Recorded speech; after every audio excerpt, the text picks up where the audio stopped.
Muy bien. Bueno, muchísimas gracias por su puntualidad. Vamos a comenzar la tarde de hoy con la segunda clase sobre el séptimo mandamiento. Estamos en la tercera parte del catecismo. Y para empezar a ponernos en presencia del Señor, les pido que se pongan de pie y vamos a hacer una oración de Santo Tomás de Aquino. Les pido a todos que me acompañen. En el nombre del Padre, del Hijo, del Espíritu Santo. Amén. Creador inefable, tú que eres la verdadera fuente de luz y de sabiduría y el principio supremo, dígnate infundir sobre las tinieblas de mi inteligencia el resplandor de tu claridad, apartando de mí la doble oscuridad en que he nacido, el pecado y la ignorancia. Dame agudeza para entender, capacidad para asimilar, método y facilidad para aprender, ingenio para interpretar y gracia copiosa para hablar. Tú que eres verdadero Dios y hombre, que vives y reinas por los siglos de los siglos. Amén. En nombre del Padre, del Hijo, del Espíritu Santo. Amén. ¿Qué? ¿Sí encendí? ¿Está prendido? Sí. Gracias. Muy bien. El día de ayer, compadre Jaime, cubrimos la primera mitad del séptimo mandamiento. Y hoy vamos a cubrir la segunda mitad. ¿Cuál es la agenda que tenemos para el día de hoy? Vamos a hablar sobre el concepto del trabajo, el trabajo en la visión cristiana, el trabajo en el plan de Dios.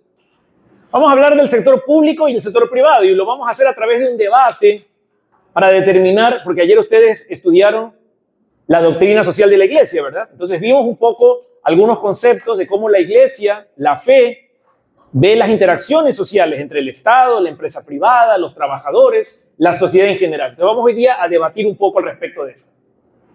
También vamos a hablar sobre el plano internacional. ¿Cuál es esta solidaridad internacional que debería haber entre las naciones? Y finalmente vamos a hablar del amor a los pobres. Y eso más bien voy a dejar que nuestro Señor hable, porque Él lo va a decir mejor que yo, ciertamente. Entonces, quiero comenzar haciendo una pregunta que quizás ustedes no se han planteado alguna vez. Yo siempre digo que de la moral cristiana, si hay algo con lo que todo el mundo mayormente está de acuerdo en el planeta entero, no importa si es cristiano, si es musulmán, si es judío, si es ateo, es el no robarás, no mentirás y no matarás, ¿sí o no? Difícilmente una civilización, sociedad, cultura o religión está a favor del robo, del asesinato o de la mentira. A todos de chiquitos, no importa nuestra fe, nos enseñan que lo ajeno no se toca, siempre se dice la verdad y la vida se respeta. ¿Sí? Quizás si hay algo donde los católicos y la iglesia en particular es atacada, es cuestionada, es en el sexto mandamiento, ¿no? En temas de intimidad y sexualidad, ahí sí nadie quiere que se le metan en la cama. El Papa, los curas no tienen nada que decir respecto a lo que yo hago con mi esposa o mi novia o quien sea. Pero no robar, no matar y no mentir parece como que algo universal. Yo les planteo la siguiente pregunta. Lo he puesto así porque generalmente es lo que la mayoría responde, pero ustedes díganme si creen algo distinto. ¿Les parecería que el pecado, la falta, la ofensa de matar es más grave que la falta de robar, que a su vez es más grave que la de mentir?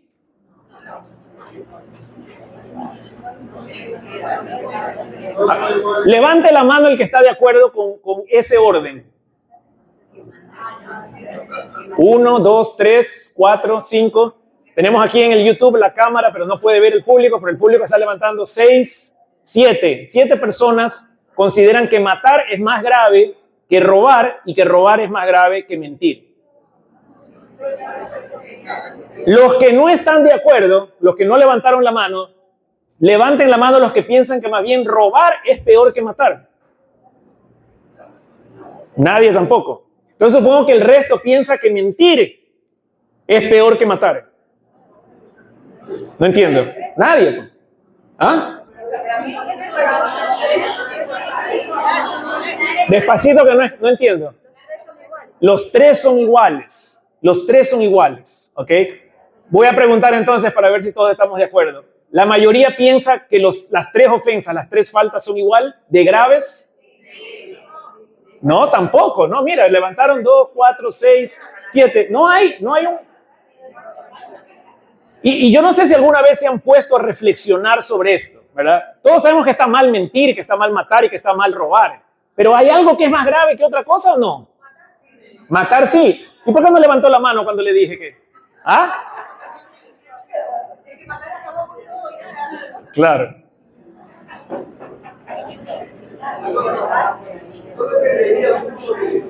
Ajá.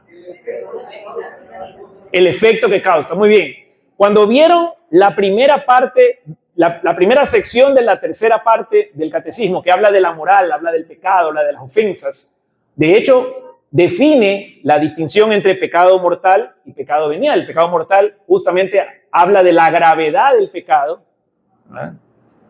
También de la plena conciencia que tenemos y el consentimiento. Los tres elementos tienen que cumplirse para que sea un pecado grave. Y la gravedad, por supuesto, como el mismo padre Jaime alguna vez me ha explicado, no es lo mismo que yo le robe $10 a un millonario, a Elon Musk, que le robe $10 a un mendigo que probablemente come con eso el mes entero. Entonces también hay una gravedad, no solamente por el hecho o el acto que cometo, sino a quién ofendo o agredo con este acto. Pero quizás ustedes estarían de acuerdo conmigo en que en la cultura popular y a veces en las filas del confesionario, muchos de nosotros pensamos que, padre, dije una mentira, pero fue blanca, fue una mentira, no le dañó a nadie, ¿verdad? O quizás hice este trámite, ¿verdad? Contraté un tramitador y me fui por la izquierda para conseguir cita para sacar la visa, o para sacar la cédula, o el pasaporte, o renovar la licencia, pero es que andaba de apuro y tenía que urgente, porque mi familia ya todos tenían la visa y yo tenía que ver cómo conseguirla, entonces me fui por la izquierda. O sea, no le hice daño a nadie. Nunca pensamos que robar o mentir es tan grave como matar. No lo pensamos. Y sin embargo, cuando nos remontamos a los tiempos antiguos, donde la economía era muy distinta de lo que es hoy en día, nos damos cuenta que una persona, para llegar a tener un pedazo de tierra, quizás una casa, un techo para su familia, ciertamente tener un par de borregos o una vaquita, algún animal que le produzca, no era de la noche a la mañana. No habían los sistemas de trabajo y economías como las que hay hoy. Las personas tenían que trabajar su vida entera para llegar a tener una pequeña parcela, unos animalitos, quizás un sembrío. Y trabajar todo el año o varios años esa tierra para llegar a producir algo que sea de valor para otras personas, de tal forma que en el intercambio quizás pueda obtener algo que necesita, ¿verdad? No había el dinero, había el trueque. Por lo tanto, el trabajo de esa persona, de todo el año, de varios años, su vida entera se convertía en esas posesiones que finalmente le podían permitir darle una mejor vida a sus hijos, a su familia. Entonces, en ese contexto, en que para obtener las cosas, muy distinto de hoy que difiere los papis, ¿no? Entonces, paso la tarjeta, no tengo plata, no me alcanza, pero igual me voy de viaje porque me lo merezco, ¿verdad? Dios proveerá. Dios proveerá, así es.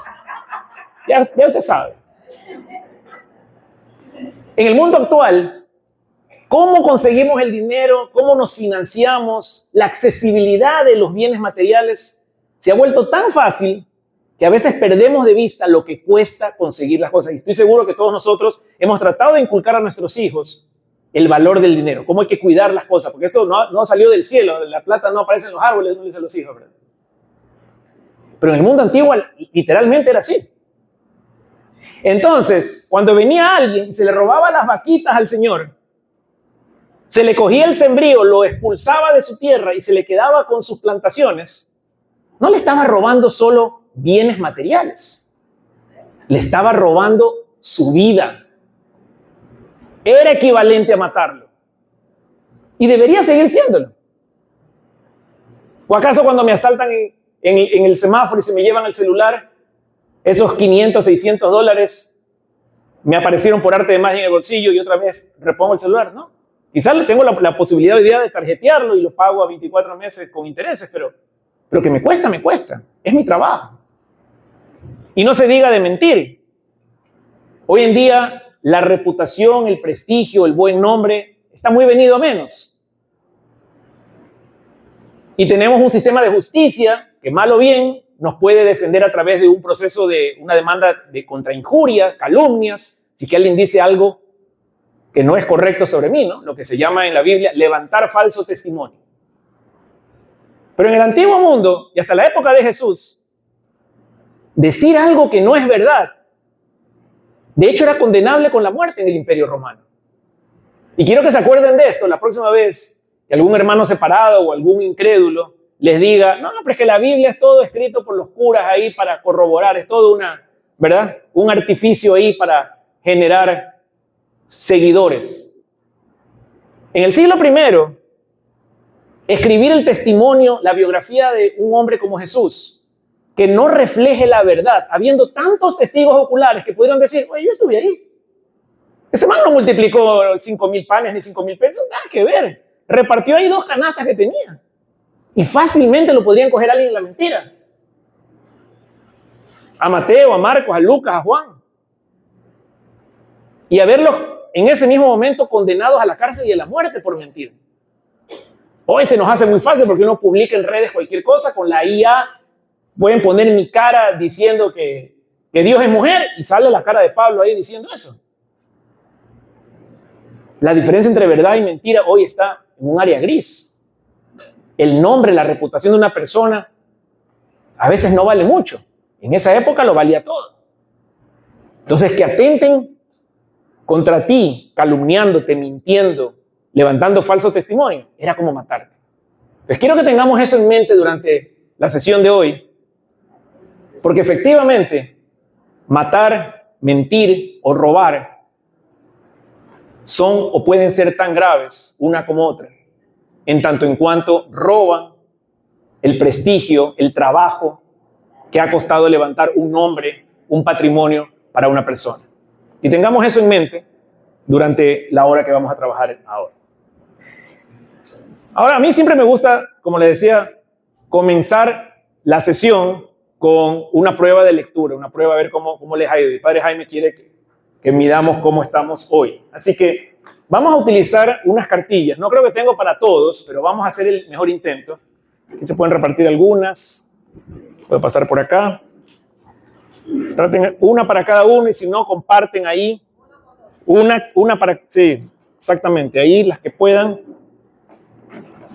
Una cartilla.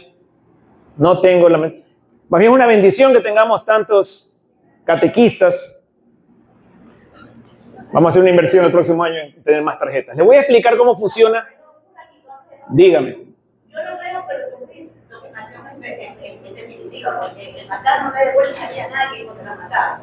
Al robarle algo, te vuelve de alguna manera. De acuerdo. Cambiar la versión de lo que estás diciendo y preguntarle la otra. Sí, de acuerdo. No digo que sean igualmente graves, pero el matar no le devuelve. Definitivamente. Y ojo, por eso yo no puse ahí que sean iguales. No. Planteé la pregunta para llevarlos a la reflexión. Sí, también, por supuesto. Y eso lo vimos ya en el 5º mandamiento el año pasado. Pero sin duda, la reflexión a la que queremos arribar es que robar, mentir, no es poca cosa, no es un pecado inferior. ¿Ok? ¿Cómo vamos a usar estas tarjetas? Les voy a explicar. Si ustedes se fijan, tienen unas letras aquí, A, B, C y D de cada lado. Son chiquitas, pero si usted hace el esfuerzo la va a ver. A, B, C y D. No la rayen, no la tienen que poner en un círculo, no escriban esta tarjeta, me la devuelven, por favor. Esto es por usarla con otros grupos. ¿Cómo va a funcionar esto? Yo voy a proyectar unas preguntas sobre la clase que vieron ayer con padre Jaime. La pregunta va a tener opción múltiple, A, B, C o D. Si usted cree que es la respuesta A la correcta, busca la A y me la muestra así, con la A para arriba. Si cree que es la B, la gira y pone la B para arriba. Y así sustantivamente. A, B, C, D, como diría el Chavo del 8. ¿Está claro? Ok, vamos a hacer un ejercicio con la primera pregunta. Así es. A ver.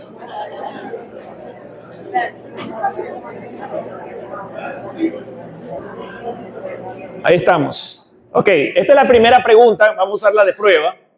La pregunta dice así. Esto no prohíbe el séptimo mandamiento. Esto no está prohibido por el séptimo mandamiento. La opción A es robo de comida teniendo hambre. Si tengo hambre, puedo robar. Respuesta A, no consulte con su vecino. Respuesta B, falsificación de cheques. Dice que eso no está prohibido por el séptimo mandamiento, falsificar cheques. Opción C, vandalismo. El vandalismo no tiene nada que ver con el séptimo mandamiento. Si usted cree que es la C, levante la C. Y la última, cobrar interés compuesto. ¿Ok? Esas son las 4 opciones. Cuando tengan lista la respuesta, me muestran la tarjeta que yo la voy a escanear.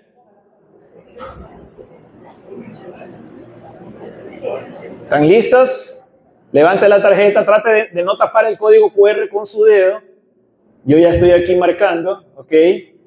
Muy bien, todas. Como ustedes ven en la pantalla, solo dice nombre y apellido, no dice el nombre de ustedes, así que no hay vergüenza porque nadie puede saber aquí. Yo sí sé porque a mí me sale aquí rojo en las tarjetitas que están correctas y verde en las incorrectas y verde en las que están incorrectas. Ya están todas, creo, escaneadas. Muy bien, vamos a ver cómo está la clase. La mayoría de ustedes, 19 de ustedes, votaron por la respuesta A. El robo de comida no está prohibida siempre que el ladrón tenga hambre. B, falsificación de cheques, solo 2 votaron por esa. C, el vandalismo, 7 personas votaron por esa. Y 11 votaron por cobrar interés compuesto. Esa no está prohibida. Vamos a ver cuál es la respuesta correcta. ¿Cuál creen ustedes que es?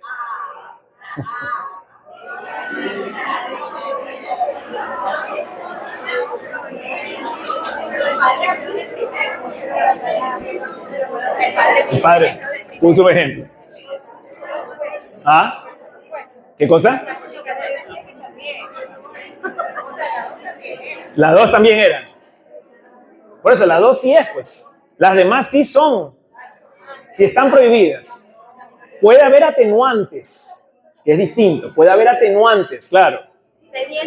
Claro. La motivación puede ser un atenuante. No significa que no es una falta, no significa que no está prohibido, pero puede ser un atenuante. ¿Ok? Cobrar interés compuesto no es pecado, pero sí es pecado cuando es usura. Usura sí. Ah, ya, ok. Muy bien. Este era un ejercicio simple. ¿Ya? La siguiente sí está un poquito más difícil. A ver. La segunda pregunta dice esto.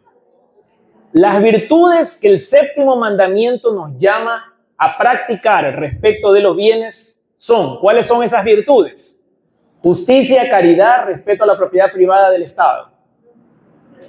La templanza, la solidaridad, el cuidado responsable de la naturaleza. La castidad, justicia, deber de compartir los bienes con los necesitados.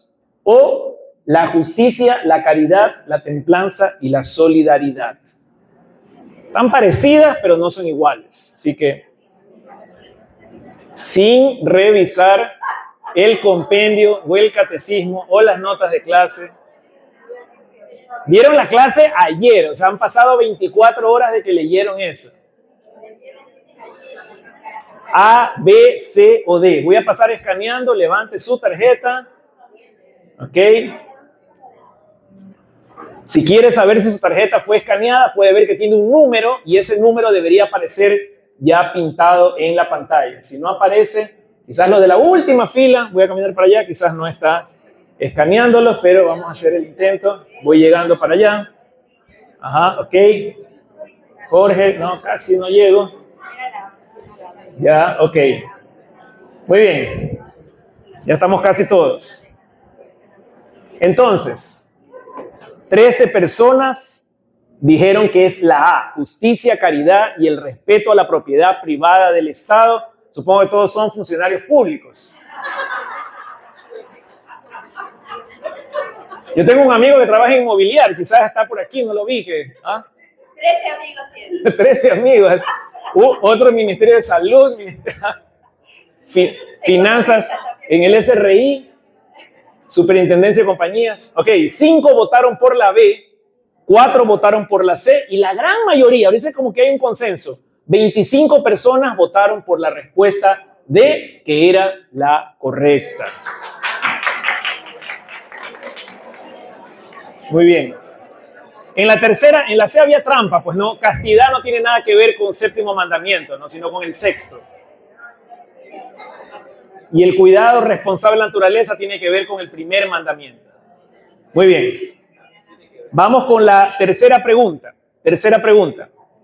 ¿Cuál es la relación entre el derecho a la propiedad privada y el destino universal de los bienes según la doctrina católica? Esto es lo que vamos a debatir ya mismo. ¿Cuál es la relación que hay entre la propiedad privada, el derecho a tener propiedad privada, y el destino universal de los bienes? Respuesta A. La propiedad privada siempre es legítima cuando respeta las necesidades básicas de los demás. Suena lógico, suena razonable, ¿sí? Si respeta, ¿verdad? Es legítimo. La B es parecida. Dice, la propiedad privada es legítima cuando se ha adquirido justamente y prevalezca el destino universal de los bienes. También suena lógica, ¿no? Suena razonable. Esta está así bien confusa para que salgan mal todos. La tercera, la C, dice, el destino universal de los bienes exige que no exista la propiedad privada individual. ¿Esa le suena que no? Ok. Y la D dice, la propiedad privada debe servir primero al bien común y solo después a las necesidades personales.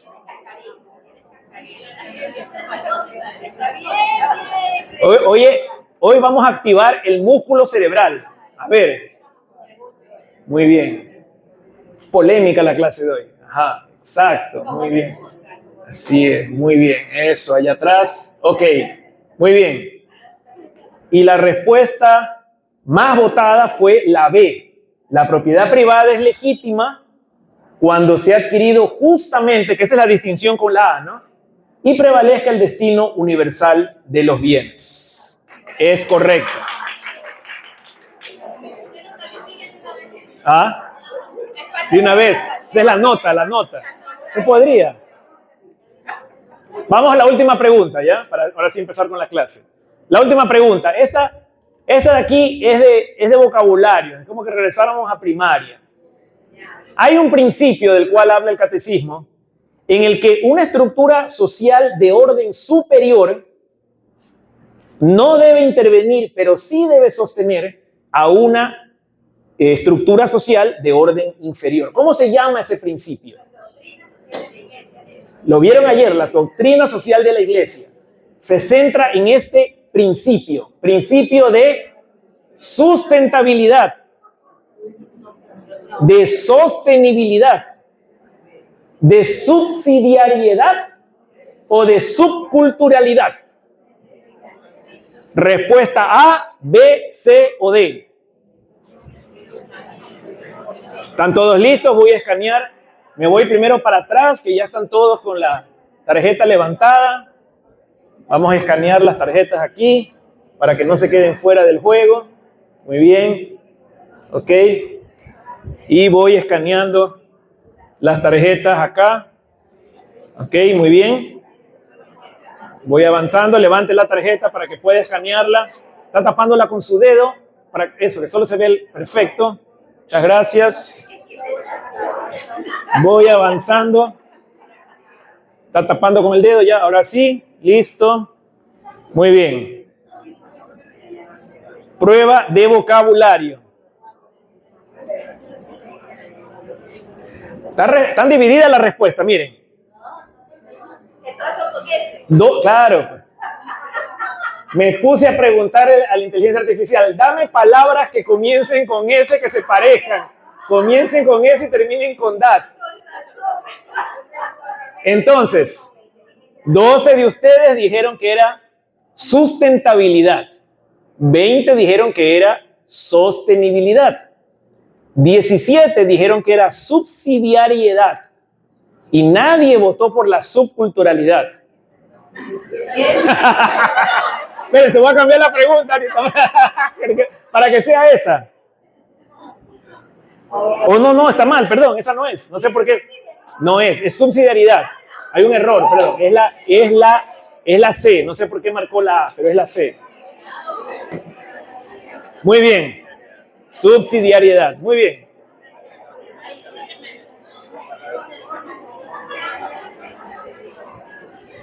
Muy bien.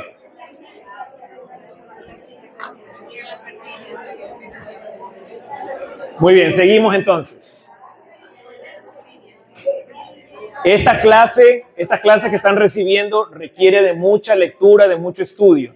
Yo sugiero, para que la aprovechen mejor, que vengan leyendo los numerales que les toca cada día, de tal manera que además tengan preguntas, ¿verdad? No se desayunen por primera vez cuando se proyectan los textos aquí. Y en la medida de lo posible, que lo escuché a Padre Jaime decir ayer, además de lo que están leyendo en el resumen del compendio, que es apenas un resumen, que es un resumen de varios numerales, traten de leer la sección completa en el catecismo, donde hay mucha más riqueza, mucha más profundidad, muchos más casos a explicar. Ok, vamos con el numeral 513. Hoy vamos a hacer del 513 al 520. ¿Qué nos dice el 513? Tiene que ver con que el trabajo es para el hombre y no el hombre para el trabajo. Sí, vayan recogiendo las tarjetitas, por favor, las pueden pasar para este lado acá, y yo las recojo aquí con las personas que están en el extremo de la mesa. 513, el numeral 2426 dice: la vida económica no tiende solamente a multiplicar los bienes producidos y aumentar el lucro o el poder, sino que está ordenada sobre todo al servicio de las personas. Y miren que no dice que está mal la multiplicación de los bienes producidos. Los sistemas económicos que buscan aumentar el lucro o el poder, la iglesia no los está condenando en ningún momento. La clave está en que dice que no tiende solamente, no puede ser el único fin. También que tiene que estar ordenado, sobre todo y ante todo, al servicio de las personas.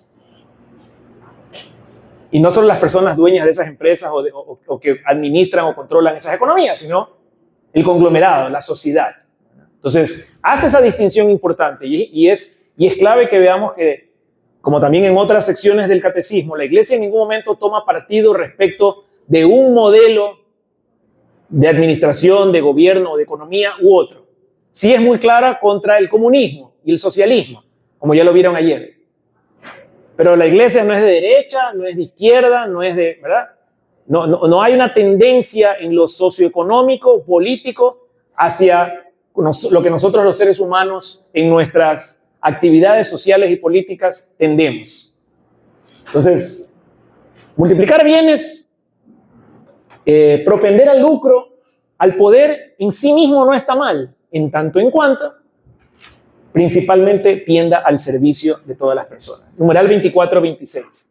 ¿Qué nos dice el 2427? Dice: el trabajo es por tanto un deber, dice. O sea, trabajar es un deber. Y cita la segunda de los Tesalonicenses: si alguno no quiere trabajar, que no coma. Pues. Todo el mundo tiene que trabajar. Sí, por supuesto, la iglesia reconoce que hay circunstancias en la vida que nos impiden el acceso al trabajo o nos impiden ejercer un oficio. Pero en la medida de lo posible, todos estamos llamados a trabajar porque el trabajo nos dignifica también. Es un deber, dice. El trabajo honra los dones del Creador y los talentos recibidos. Dios nos ha dado vida, nos ha dado salud, nos ha dado habilidades, competencias, talentos, inteligencia, nos ha dado oportunidades para estudiar o aprender un oficio, para emprender, para trabajar. Y sería como en la parábola de los talentos, pues, ¿no? Dice que lo enterró, ni siquiera lo depositó en el banco para que le dé intereses a su señor, y al final del año fue y le devolvió intacto el mismo talento que el Señor le dio. Dice el catecismo en el 24-27 que además el trabajo puede ser redentor, dice, un medio de santificación. Y yo conecto inmediatamente con San José María Escrivá. lavando los platos, manejando, yendo a hacer las compras, cuidando de mis hijos, haciendo un trámite en el banco. Todo oficio, todo trabajo, toda tarea puede y debe también ser ofrecida al Señor como un acto de redención, glorificándolo por los dones, los talentos, la vida misma que me ha dado. 24:26 y 24:27 son los que están vinculados con el numeral 513 del compendio. Ahí siempre les voy dejando en el círculo el número que estamos estudiando. Vamos con el 514, que habla sobre el derecho al trabajo. Es interesante porque decíamos que el trabajo es un deber. Y me encanta que el catecismo, a diferencia, por ejemplo, la Carta de la ONU para los Derechos Humanos, habla de derechos, pero también habla de obligaciones. Como es lógico, pues. No podemos hablar solo de derecho a la vida, derecho a la educación, derecho a la salud. ¿Y cuál es la obligación? Mis hijos tienen derecho a la salud, pero ustedes tienen que hacerme caso en cuidarse, ponerse zapatos, ponerse abrigo, dejarse poner la vacuna. Tienen derecho a la educación, pero entonces más vale que tengan un rendimiento adecuado en el colegio. Tienen derecho a alimentarse bien. Pues espero que se termine la comida que les pongo frente a ellos en el plato. Tiene que haber siempre en la vida ese equilibrio entre derechos y obligaciones. Y la Iglesia lo reconoce claramente. Entonces ya dijo que el trabajo es un deber de nosotros por los talentos que hemos recibido en la creación, pero también es un derecho. ¿Qué nos dice al respecto? 3 numerales. El 24-29 dice, cada uno tiene el derecho para recoger los justos frutos de sus esfuerzos. Entonces, si yo trabajo, si yo emprendo, si yo invierto mi tiempo, mi talento, mis conocimientos, es justo que yo sea remunerado por eso. El trabajo remunerado es un derecho. Si no, sería esclavitud.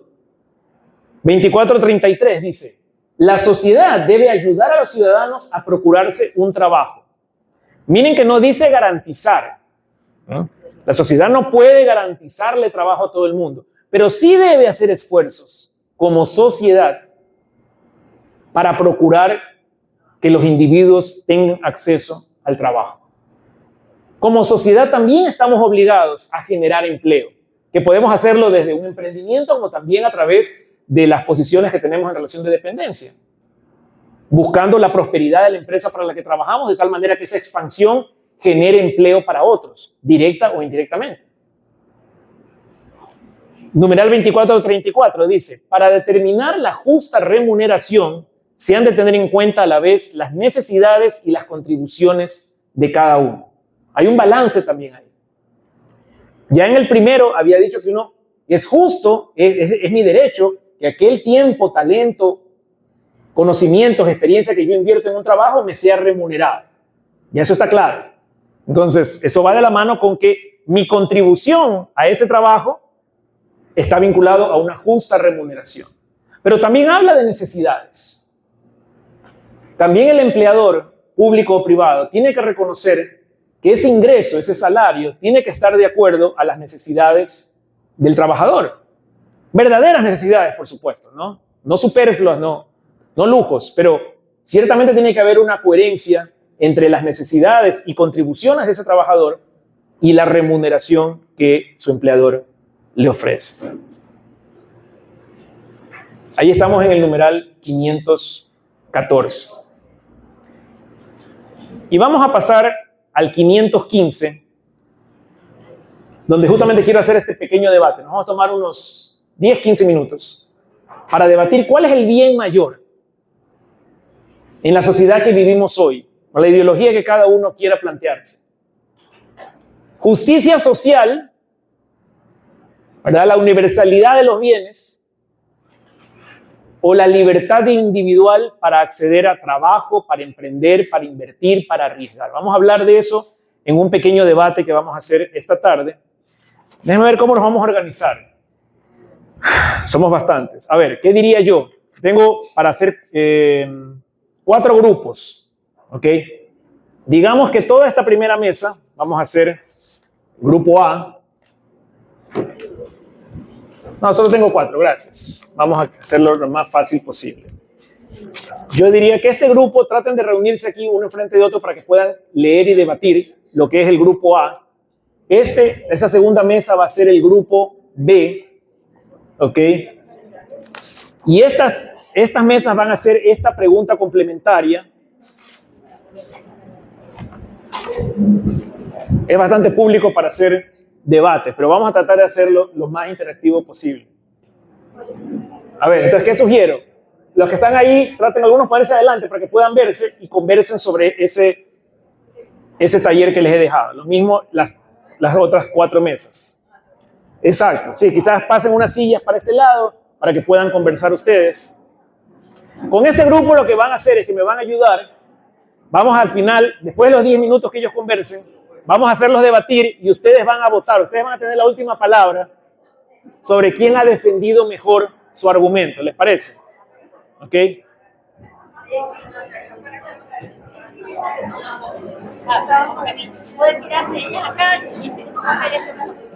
¿Qué cosa? Ah, ya, que ellas se vienen para acá, claro, puede ser también. Pasa que ya.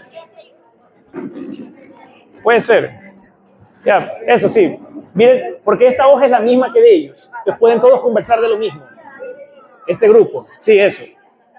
Sí, ellos, la mesa de atrás tiene la misma hoja, entonces pueden conversar todos sobre lo mismo. Si se viran, quizás es más fácil. Si se miran ustedes para allá, mirando para allá y conversan, eso.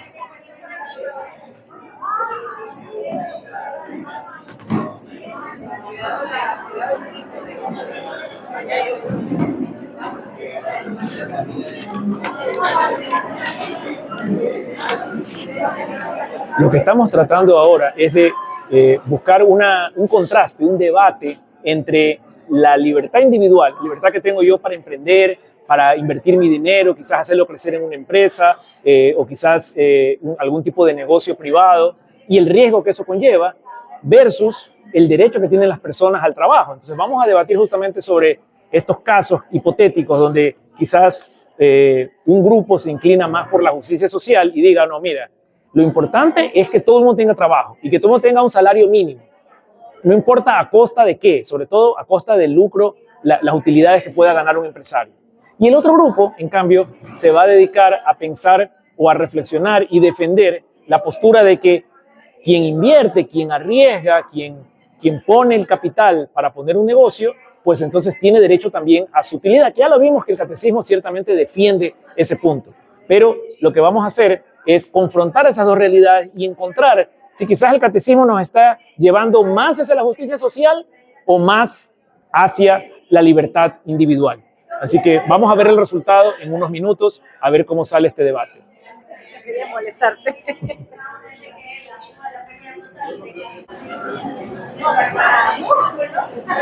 Muy bien.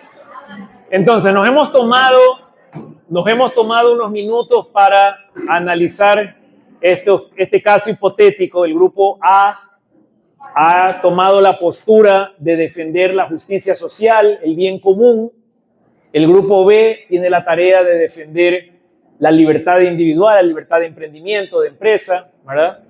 Y las siguientes 2 mesas tienen un caso similar, que ya les doy el micrófono a cada una para que nos compartan sus conclusiones. Vamos a hacerlo bastante rápido. Yo he estado circulando por las mesas y veo que todos estamos arribando básicamente a la misma conclusión. Pero quisiera escuchar de ustedes a qué llegaron. ¿De esta mesa quién va a hablar? Alfredo. Claro, bueno, la posición que nos piden elegir es si el Estado debe intervenir o dejar que quiebre la compañía, ¿no? Y realmente lo que vemos es que ninguno de los dos extremos es bueno, que se necesita alguna parte intermedia. Entonces la postura habla de la primacía del bien común y la justicia social, que es lo que debe ser, pero eso no significa que no podemos encontrar una posición intermedia que sea beneficiosa tanto para los empleados como para el dueño de la compañía. Porque cualquiera de los dos extremos es malo. Quitarle a una persona los medios que ha logrado durante años de trabajo para poder sostener a los otros, que es lo mismo que regalar, suena a comunismo. Y el otro extremo también es malo, el dejar que la compañía quiebre porque todos se quedan sin trabajo, hasta el dueño. Entonces, la idea es que sí, puede haber la primacía del bien común y la justicia social, pero encontrando una posición equilibrada que le dé lo que corresponde al empresario y a los empleados. Okay. Muchísimas gracias. Vamos con el segundo grupo, a ver qué conclusiones tienen. ¿Quién va a hablar de acá? De Team Marín de Doping Way. A ver. Bueno, de igual manera nosotros consideramos que lo más importante es la libertad que deben de tener los empleados en poder negociar con los trabajadores. Sabemos que las empresas son cíclicas y que si están pasando crisis en general, el Estado no puede imponer el derecho de que quiebren o no, porque los trabajadores se quedan a largo plazo sin facultades para poder seguir trabajando y no se trata de un solo trabajador. Entonces, aquí en el caso hablaba mucho de imponer el salario digno. Entonces, definíamos como depende de cuál es el salario digno que pueden gestionar como Estado, pero si la empresa no está en disposición de hacerlo, lo mejor es tratar de ayudarlas para que no, a pesar de que no puedan pagarle el salario mínimo, puedan tener igual empleados que sigan trabajando por horas y que tengan una negociación entre ellos. Entonces sí, estamos creo que más a favor de la libertad que de la justicia social en general. Okay. Equilibrado. Okay, muchas gracias. Muy bien. Los otros dos grupos tenían un caso hipotético también similar que nos van a comentar. No sé quién de esta mesa va a hablar. Aquí, Giovanni. Muy bien.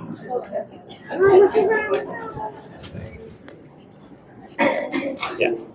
Bien, nuestro grupo tuvo la propuesta de que hace el gobierno de una reforma laboral.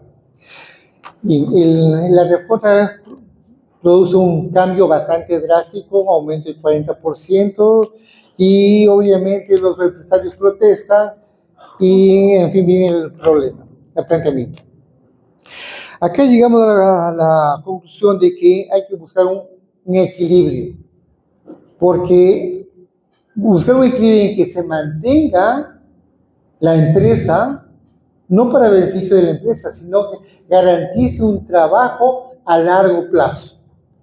De esta forma se mantienen los sueldos, se mantienen los salarios, quizás no se pueda aumentar al 40%, quizás se puede aumentar un 1, 2 o 3%, ¿sí? Pero se mantiene el beneficio de trabajo asegurado a largo plazo para el personal.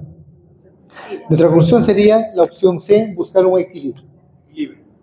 Bueno, muchísimas gracias. Creo que la opción que todo el mundo, los tres grupos o los cuatro grupos han arribado es, ¿verdad? Sí, deliberado. Muy bien. Saluden al YouTube que está aquí, a todos participando. Ok. Muy bien. Vamos terminando los últimos numerales. Numeral 516 y 17, justamente les hablaba de este equilibrio también, ¿verdad? Este contraste entre obligaciones y derechos, como tiene que ser, ¿verdad? No podemos tener solo una carta de derechos como la ONU pretende, sino que la Iglesia, en su sabiduría, de hecho, hace este balance entre derechos y obligaciones. En el numeral 2432 habla de los empleadores. Dice, están obligados a considerar el bien de las personas y no solamente el aumento de las ganancias. Esto pone un peso, una gravedad sobre los empleadores. Y sobre los empleados, en el numeral, en realidad el 2435 es el que hace alusión el compendio, dice que los empleados deben cumplir con su trabajo en conciencia, con competencia y dedicación. No es solamente el derecho al trabajo, y entonces voy de 8 a 5, y allá que me llegue el cheque a fin de mes, y no produzco, no innovo, ¿verdad? No aliento a mis compañeros a que seamos más eficientes, a buscar la eficiencia organizacional, no. Es actitud y aptitud. Actitud y aptitud, dice aquí la experta. Muy bien. Entonces, empleados y empleadores, sí, tienen derechos, pero también nos dice el catecismo, tienen obligaciones. Y de nuevo, arribamos a este mismo concepto de equilibrio que habíamos tratado en el debate anterior. Esto es lo que trata básicamente el numeral 516 y 517 del compendio. Esto nos lleva al 518, y yo les había adelantado que tiene que ver más bien con el plano internacional. El catecismo trata de hablarnos ahora sobre lo que las naciones, ya no un Estado en particular, una sociedad en particular, sino las naciones a nivel global, tienen también como obligaciones en cuanto a este concepto que vimos en la trivia, la subsidiariedad. ¿Qué nos dice? Solidaridad entre naciones. Y para eso voy a leer directamente del catecismo lo que nos dice el numeral 2438. Dice: es necesaria la solidaridad entre las naciones cuyas políticas ya son interdependientes. Ciertamente, en un mundo globalizado que vivimos hoy, ¿verdad? Ahorita lo estamos viviendo en esta guerra arancelaria política entre Colombia y Ecuador. Y dice que es indispensable acabar con los mecanismos perversos que obstaculizan el desarrollo de los países menos avanzados. También dice que hay que sustituir sistemas financieros abusivos o usurarios. Esto en relación al numeral 2438. Luego habla en el 2439 que las naciones ricas, y usa este término el catecismo, las naciones ricas tienen una responsabilidad moral grave, dice la Iglesia, respecto a las que no pueden por sí mismas asegurar los medios de su desarrollo. Una responsabilidad moral grave. Esa riqueza que tienen, esa prosperidad que tienen, los obliga, no solamente es una vocación, no solamente es una preferencia, hay una obligación, una responsabilidad moral grave. Las naciones ricas, dice. En el 2440 nos dice que la ayuda directa constituye una respuesta apropiada a necesidades inmediatas, extraordinarias, causadas, por ejemplo, cuando hay un desastre natural, una epidemia, la vivimos recientemente hace pocos años. Las naciones, habíamos hablado en subsidiariedad de estos órdenes superiores de sociedades que están más avanzadas, más desarrolladas, con economías más sólidas y que tienen una obligación moral grave de sostener a estas organizaciones o círculos sociales inferiores, ¿no? Países menos desarrollados, culturas, sociedades menos avanzadas. Y en particular dice, ayuda directa, en el caso de una tragedia, de una epidemia, de un desastre natural, están obligadas a ayudar directamente. Y por último, en el 2441, nos menciona que acrecentar el sentido de Dios y el conocimiento de sí mismo constituye la base de todo desarrollo completo de la sociedad humana. Y parecería que un poco se está como desvinculado lo que estamos hablando. Estamos hablando de bienes materiales, estamos hablando de solidaridad, de subsidiariedad, estamos hablando de desarrollo. Pero el catecismo nos recuerda que finalmente el sentido de Dios y el conocimiento de sí mismo es lo que permite el desarrollo completo de las sociedades. Y lo vincula diciendo, esto multiplica los bienes materiales y los pone al servicio de la persona y de su libertad. Se está diciendo, si el trabajo, si la propiedad privada lo recibimos como un don de Dios y por lo tanto debería estar destinado al bien común, el trabajo es un derecho, la inversión, la empresa privada, ciertamente a riesgo, es un derecho de libertad, pero también implica esa obligación de atender a los más necesitados. Y eso solo es posible con la gracia de Dios. No es natural para nosotros ser generosos. Como no es natural para nadie ser puntual, levantarse. ¿A quién le encanta cuando le suena la alarma a las 6 de la mañana y se levanta corriendo feliz? ¿Ah? Ahí hay dos que sí. Ya ustedes se ganaron el cielo entonces. Pero ¿a qué hora es la alarma? Ah, ya, claro. Ah, que suena 2 horas esas alarmas y recién se levanta a las 6 de la mañana. Nuestra tendencia, nuestra inclinación es al mal. No es a la generosidad, no es a la castidad, no es a la honestidad. Ser honesto, ser casto, ser generoso, ser paciente, requiere de la intención. Y aún así a veces no es suficiente. Por eso siempre estamos ahí en la fila para que nos atienda Padre Jaime y Padre Víctor. Necesitamos la gracia de Dios. serle fiel a mi esposa, pagar mis impuestos, no pasarme la luz roja. ¿No? Todo eso requiere una intención de mi parte. No es lo que me fluye naturalmente. Mi inclinación es al mal. Pero necesito de la gracia de Dios. Por eso el catecismo me recuerda que el conocimiento de Dios está vinculado con el ejercicio de la moral cristiana.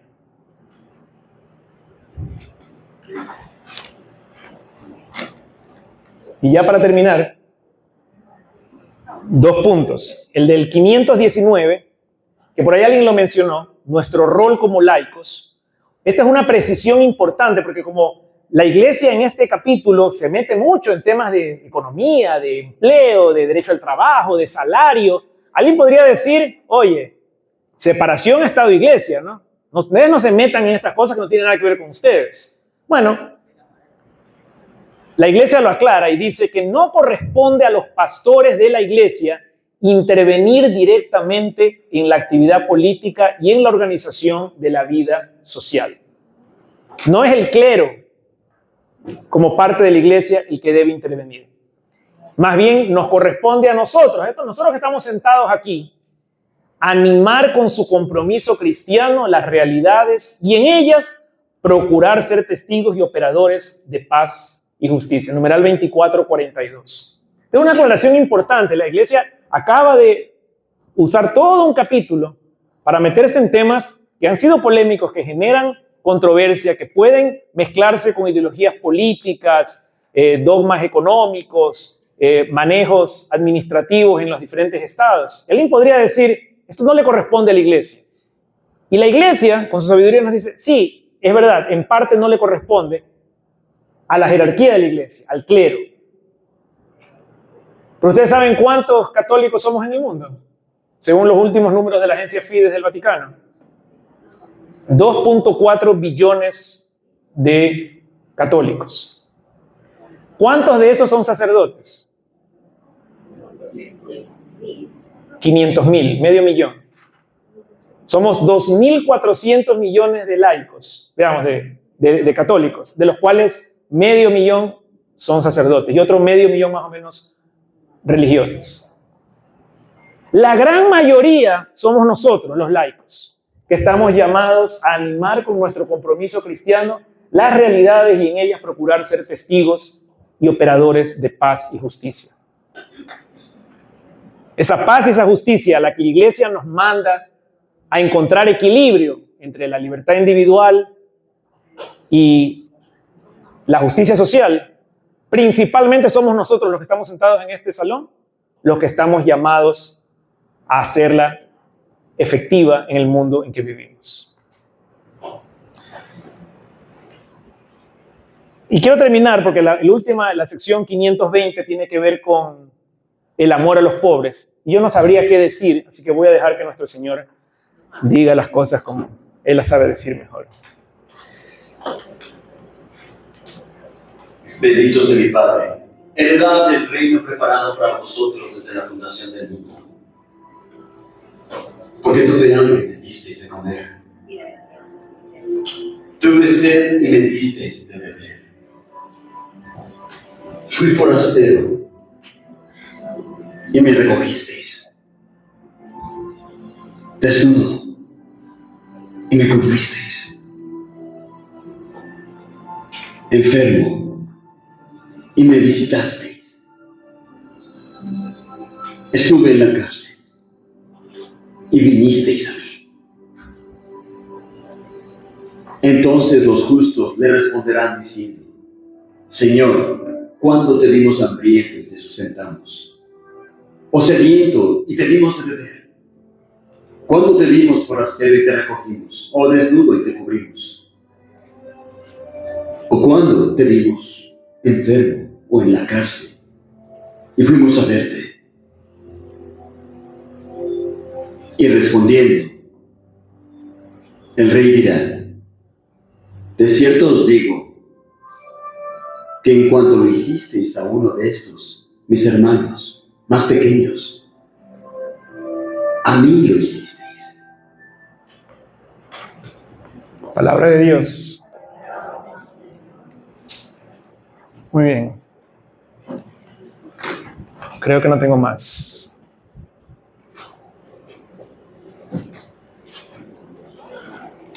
¿Ven? Felipe. Sí, esa era la última. Muy bien. Hemos terminado. Quedan libres. Muchas gracias por su atención el día de hoy. Vamos a hacer una oración a nuestra Madre Santísima. Las personas que no han firmado la asistencia antes de irse, háganlo para que no se queden sin el visto. Vamos a pedir a nuestra Madre Santísima que nos ilumine en esta tarde, esta noche, que nos dé sabiduría y sobre todo humildad para comprender los misterios de Cristo y las enseñanzas de su iglesia. Digámosle: Dios te salve María, llena eres de gracia, el Señor es contigo, bendita tú eres entre todas las mujeres y bendito es el fruto de tu vientre Jesús. Santa María, Madre de Dios, ruega por nosotros pecadores, ahora y en la hora de nuestra muerte. Amén. María, Madre de la Iglesia, ruega por nosotros. María Reina, en nombre del Padre, del Hijo, del Espíritu Santo. Amén. Muchas gracias. Ahí les dejé un código QR de la iniciativa que estamos haciendo de Mi Mejor Cuaresma.